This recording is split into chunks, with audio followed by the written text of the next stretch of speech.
అందరూ ఎదురు చూస్తున్న చిత్రాల్లో young and talented hero Teja Sajja, దర్శకుడు ప్రశాంత్ వర్మ తెరకెక్కించిన భారీ చిత్రం హనుమాన్. ఈ చిత్రానికి మెగాస్టార్ చిరంజీవి ప్రీ రిలీజ్ వేడుకకు హాజరయ్యి ఎమోషనల్ అయిన విషయం తెలిసిందే. ఇలా ప్రముఖుల ప్రమోషన్ లో భారీ బుకింగ్స్ నడుమ రిలీజ్ అయిన ఈ సినిమా అంచనాలు అందుకుందో లేదో చూద్దాం. ఇక ఈ సినిమా విషయానికి వస్తే, ఒక ఫంక్షనల్ సిటీ సౌర్యస్త్ర ప్రాంతానికి చెందిన మైకేల్ తన చిన్ననాటి నుంచి సూపర్ హీరోస్ విషయంలో చాలా ప్రభావితమయ్యి తాను కూడా ఒక సూపర్ హీరో కావాలని అనుకుంటాడు.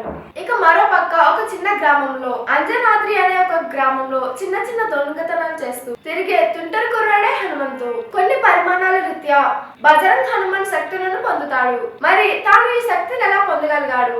అసలు శక్తి భూమిపై ఎలా నిక్షిప్తమైంది? మరి ఈ శక్తి కోసం మైకేల్ ఎలా తెలుసుకుని వస్తే అప్పుడు యుద్ధం ఎలా ఉంటుంది? ఈ అంతటికి భారతదేశాల ఇతిహాసాల కనెక్షన్ ఎలా ఉంది అనేది తెలియాలంటే థియేటర్స్ లో ఈ సినిమాను తప్పకుండా చూడాలి. ఈ సినిమాలో అందరికీ తెలిసిన అతిపెద్ద మేజర్ ప్లస్ పాయింట్ హనుమాన్. ఆ ఫ్యాక్టర్ ని ఈ సినిమాలో దర్శకుడు ఎలా హైలైట్ వర్క్ చేశాడో అలా చూపించాడు. హీరో తేజ సజ్జా అయితే తన రోల్ కి కంప్లీట్ గా ప్రాణం పెట్టేశాడు. తన రోల్ ని చాలా ఈజీగా బాధ్యతగా చేసి చూపించాడు. అలాగే తన లుక్స్ కానీ, కామెడీ టైమింగ్ కానీ, యాక్షన్ పార్ట్, ఎమోషనల్ పర్ఫార్మెన్స్ తో అదరగొట్టేశాడు. ఇక హీరోయిన్ అమృత అయ్యార్ కూడా ఈ చిత్రంలో మంచి పాత్ర నిలిచింది.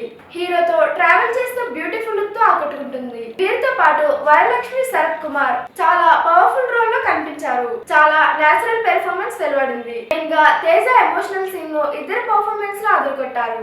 ఇక దర్శకుడు ప్రశాంత్ వర్మ విషయానికి వస్తే తన విజన్ కి మాత్రం హ్యాట్స్ ఆఫ్ చెప్పాల్సిందే. కాకపోతే సూపర్ హీరో జానర్ అయినప్పటికీ కొన్ని సీన్స్ మనం ఆల్రెడీ చూసినవే చూపించాడు. కానీ తాను అక్కడ ప్రస్తుత కాలానికి మన ఇతిహాసాన్ని జోడించడంలో మాత్రం తాను సూపర్ సక్సెస్ అయ్యాడు. ఇక మొత్తంగా చూసినట్లయితే మన తెలుగు నుంచి వచ్చిన ఈ మొదటి సూపర్ హీరో చిత్రం హనుమాన్ పెట్టుకున్న అంచనాలు రీచ్ అయింది అని చెప్పవచ్చు. చూసారు కదా, ఈ వీడియో లైక్ చేయండి, షేర్ చేయండి, సబ్స్క్రైబ్ చేయండి. హాయ్ అండి, నేను మీ కార్తికేయ. టీఎఫ్సీసీ లైవ్ ఛానల్ని లైక్ చేయండి, షేర్ చేయండి, సబ్స్క్రైబ్ చేసుకోండి. This is Nikhil. టీఎఫ్సీసీ ఛానల్ని ఎంకరేజ్ చేయండి, లైక్ చేయండి, subscribe. Hello, this is heroine Alekhya Angel. TFCC live ఛానల్ని లైక్ చేయండి, షేర్ చేయండి, సబ్స్క్రైబ్ చేయండి. టీఎఫ్సీసీ ఛానల్ని లైక్ చేయండి, షేర్ చేయండి, సబ్స్క్రైబ్ చేయండి. నేను మీ హీరోయిన్ మౌర్యాని. Thank you. అందరికీ నమస్కారం, నేను మీ Gita Madhuri. TFCC live like చేయండి, షేర్ చేయండి, సబ్స్క్రైబ్ చేయండి. హాయ్ అందరికీ నమస్కారం, నేను మీ Madhupriya. Please like, share, subscribe to TFCC live. Please subscribe TFCC channel like చేయండి, షేర్ చేయండి.